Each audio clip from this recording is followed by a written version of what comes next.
सोलापूर ग्रामीण पोलिसांनी मंद्रुप कामठी रोडवरील कंदलगाव शिवारातील पुष्पक ऑर्केस्ट्रा बारवर छापा टाकून 38 जणांविरुद्ध कारवाई केली असून अश्लील नृत्य व अवैध धंद्यांप्रकरणी गुन्हे दाखल करण्यात आले आहेत। ही कारवाई मंगळवारी पहाटे 12:30च्या दरम्यान झाली। या छाप्यात महिलांसह बार मालक, व्यवस्थापक, कर्मचारी आणि ग्राहक अशा 38 जणांना ताब्यात घेण्यात आले आहे। मिळालेल्या माहितीनुसार या बारमध्ये परवानगीशिवाय अश्लील नृत्य चालवले जात होते। छाप्यात सुमारे 25 लाखांच्या बनावट नोटा, रोख रक्कम, मोबाईल, वाहने, लॅपटॉप आणि साऊंड बॉक्स असा मोठा मुद्देमाल जप्त करण्यात आला आहे।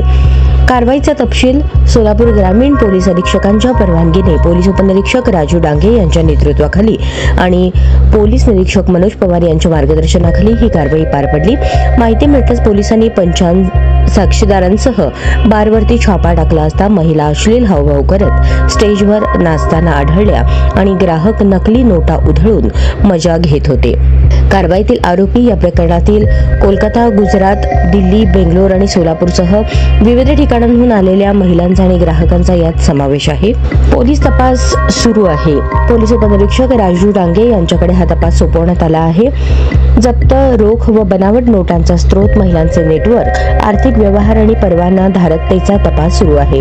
महिला आरोपींना हजर राहण्याच्या नोटिसा देण्यात आल्या आहेत। जिल्ह्यातील अनेक बार, लॉज, रिसॉर्ट्समध्ये कायद्याचे उल्लंघन होत असल्याच्या चर्चा गेल्या अनेक महिन्यांपासून सुरू आहेत। मात्र प्रशासनाकडून केवळ एकाच ठिकाणी कारवाई होणे ही बाब संशयास्पद असून नागरिकांमध्ये संतापाची भावना आहे।